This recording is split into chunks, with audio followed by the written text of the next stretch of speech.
hindi ako na, pero ilang taon na rin eh. Ilang taon na? Ako yan. Hindi. Ilang taon na yan? Ito, ano na po,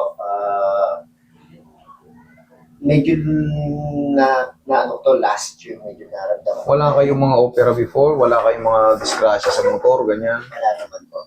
Yan ang kasi kailangan natin malaman yan. Yan ang mga malalakas ang impact para magkaroon ng fracture. Pero kung walang opera, sige, tanggalin nyo muna yung cup nyo. Yan. Yan, sige sir. Kuha lang muna. Ay, mga cellphone, mga bilong. Madali lang yung kaso mo na yan. Kahit pa taon na yan. Meron siyang x-ray. Spine. Sige, tingnan mo. Sa lumbar. Ayun po. Sinend ko yan din sa... Sacralized L5 vertebrae. Mild anterior wedge compression deformities. Oh, T12, L1 vertebral bodies. Lumbar spondylosis. L2, L3 vacuum disc. Hindi na rin siya makayuko masyado ng ano. Alam niyo kung bakit? Sa anterior, ano ba ang anterior? Anterior is pangharap. Posterior pantalikod. Meron compression deformities. O bakit nangyari yun kung wala kayong mga disgrasya? Hindi ka talaga makakagano kasi may ipit yung pangharap. Yung sagot. Pero nung naalala ko, nung bata ako, pero mga edad Kasi ko, meron pa ng compression deformities. Ayan o. Anterior means front. Posterior back. Ayan. Sacralize yung ano mo. T12, L1. Ayan o yung itsura niyan. Nagkaroon ng compression deformity. Bakit? Paano masasabing compression deformity sa itsura nito? O paano mo malalaman yung sinasabing compression deformities? Tingnan, yan. Sinum ko lang. awang-awang. Hindi awang-awang. Yan po yung mga dis. Yan po yung mga dis. Yan yung mga awang-awang. The same lang din yan sa lateral view. Yan, ganyan yan. Ganyan yan. Hindi makikita kasi sa x-ray yan.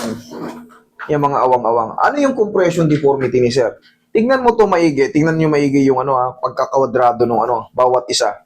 Ang tawag niya mga vertebrae. Ito, tingnan mo to. Pirat. Yan yung na-deform dahil sa compression. Compression means Compress. na-compress. Ngayon, kaya malilimitahan talaga sir yung ano mo. Akala ko kasi, buti na lang meron kayong mga ganito. Magsasabi kung ano yung mga... Pero hindi to basta-basta nagkakaroon ng ganyang deformity nang walang mga disgrasya. Ay, hindi ko kwento siya. Bata siya. Okay, pero matagal na, mga,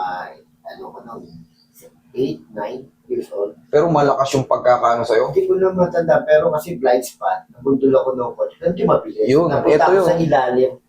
Ang bata kasi, mabilis makarecover. Mabilis ang metabolismo ng bata. Mabilis maghilom. Kahit putol-putol ang ano na yan.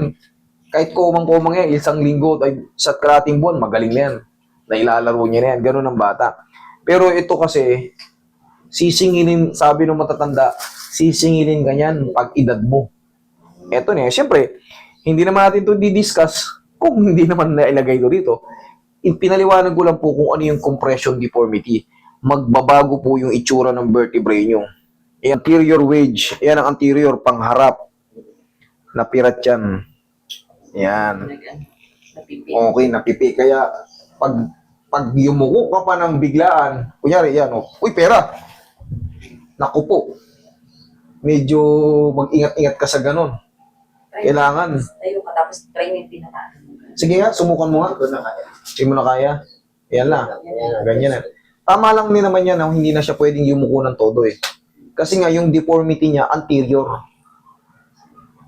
Pag pinirat niya pa yan, lalong lalala pa yan, anterior deformity na yan, compression deformity. So, ang pinaka-the best, total, hindi naman kailangan naman na sagad na sagad eh. Diba? Ang mahalaga, di-bend mo yung tuhod mo. Ganun na nga ginagawa Yun ko. ang pinaka-technique na lang kasi meron palang damage yung ano mo eh. Eh, hindi naman natin nakalain. Nandyan pala yan sa report mo. Asan pa yung isa, ma'am? May isa pa yan eh. Dito naman, dito, okay naman. Merong konting ano lang, konting lihis. Konting lihis lang, pero wala yun. That's normal. Konting-konti lang.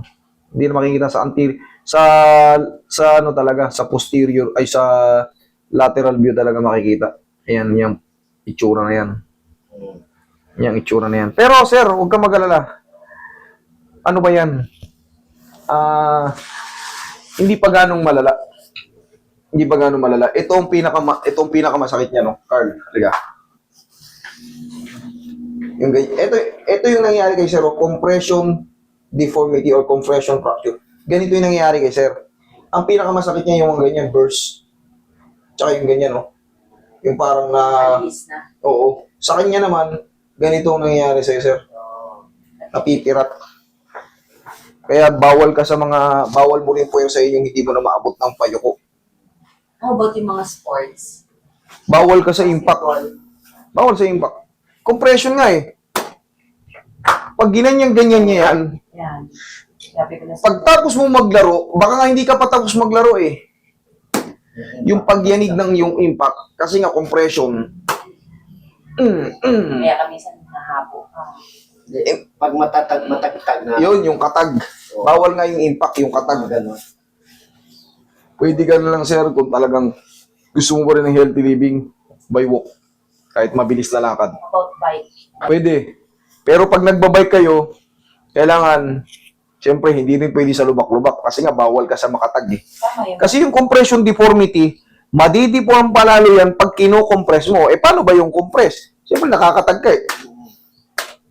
Kaya pag may lubak-lubak, pwede naman magbike, pero pag may lubak-lubak, ay iwas-iwas. Kumbaga, magdahan-dahan. Okay, pero yung sa sports, medyo, kung hindi ka naman kumikita ng milyon doon sa sports na yon, mag-walking ka na lang, cardio, pawawis. Yung walking na mabilis, pwede yun. Walkathon. Pero yun, sir, hindi pa yan ganong malala. Grade 1 pa lang yan. Kaya pinapaano ko na, sir. Didinan ko yan, pwede yan. Mas madali pang ayusin yung pa-anterior kaysa yung tinatawag na spondylolisthesis. Ligis talaga. Oo. Mahirap yun. Hubarin mo yung shoes mo, sir, higaan pa tagilid. Mas mahirap yun, lalo pag grade 3 na. Grade 1, medyo may tutulak pa yun, pero pag tumaas sa grade 1, risky na yung galawin. Kaya naman pala, sir, may sumasakit sa balakang mo, sir. Dahil pag nakakatag ka, simple lang yung ginawa mo, pero parang ang laki ng impact sa katawan mo. Sabi ko, kanina, Relax lang. Wait lang. Yan. Kabilang side. Pero ito, safe to kasi anterior yung hindi naman nakalagay na burst fracture o yung malaking compression fracture. Relax lang. Yun. Kunti-kunti lang pero malaking impact niyan. Tapa. Dun yun. Tumatama yun. Dun sakto yun sa T12 L1. Dito. Yan ang T12 L1. Meron na palang warning, oh. Ma'am, hawakan mo. Hahawakan ko yan. Nahawakan mo, no? Ayan na pala, oh. Gumano, no? Kasi nga, pirat yung nasa unahan, yung anterior, bumukol, nag-protrude sa papalikod. Anterior wedge. Pero yan, safe yung diinan. Inhale, exhale lang. Pwede yung diinan. Pero kung ang fracture mo ay nandito sa posterior, sa spinous process, hindi pwedeng diinan.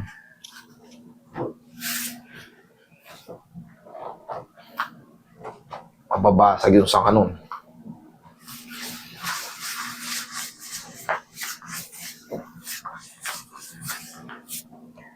Para mas ma-delay pa yung pagkasira niyan, isa lang ang sagot dyan, vitamin sa bones. Makaka-recover pa yan. Kasi mauuwi yan, sir, sa compression fracture, sir. Habang umiidad tayo at hindi tayo nagka-calcium, hindi tayo vitamin sa bones, mas magiging weak yung bone natin. Ang masakit sa anterior wedges, papaganon yan.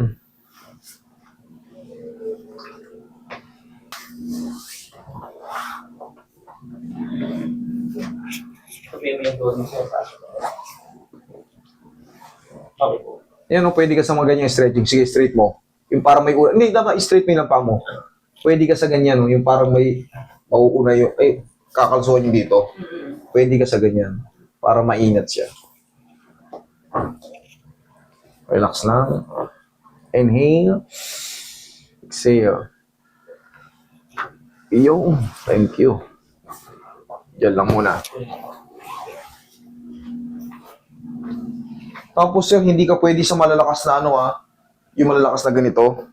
Kailangan unti-unti lang Hindi kagaya ng tinuturo ko lahat, nilalakasan. Hindi pwede. Kasi iba yung deformity kumpara sa mga discompression lang. Pag mayroong deformity at mayroong compression, ganun nga, compression deformity, nauuwi yan sa compression fracture.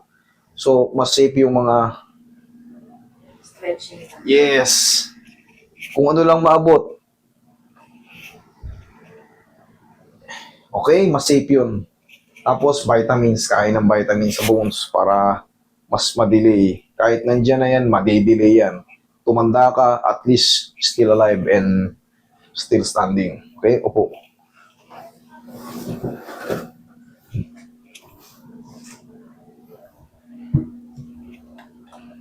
Pero syempre, ang kasangga nyo dyan, pag may mga muscle spasm, kasi pag may sira dyan, automatic magre-reflect yan sa mga muscle. Tinatawag natin muscle spasm. Salubungin nyo na agad ng pau para yung pain, hindi siya umabot sa severe moment. Kayang-kaya nyo. May pain man, paunti-unti, haplusan nyo ng pau, okay, komportable nga na nun.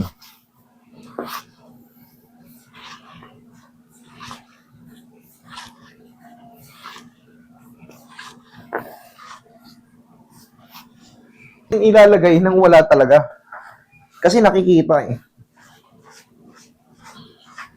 Kaya sa akin kasi, sa tanungan portion pa lang, nag-o-observe na ako. Kung meron kayong opera, mga disgrasya, kung nakaligtaan nyo man, buti may kasama kayo, nagpapaalala, may mga ganun tao talaga na, oo nga pala, no? Kasi sa malakas na impact lang naman nakukuha yan. Hindi yan basta-basta madadamage. Oo, hindi siya inborn. Okay, bossing, lakad ka. Tingnan mo yung... lakad ka. Tingnan mo ngayon yung obserbahan mo yung balakang mo yun, yung likod mo. Kung anong maganda.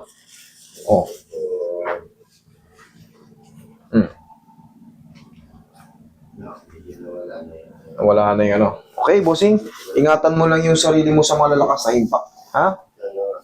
Yes po. Kailangan natin yung mag-iingat tayo sa Sige po, wag lang maligo. Kung maliligo, pwedeng mga 9 bago matulog. Medyo hapon-hapon na.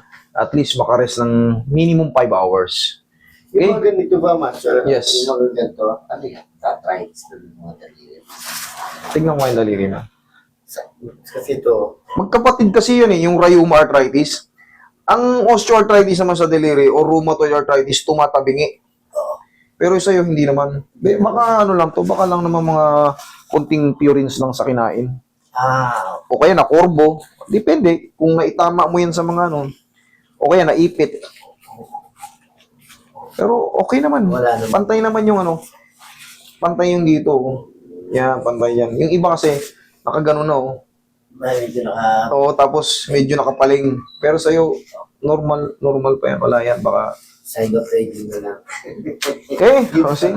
Salamat. Salamat, bossing. Thank you. Okay.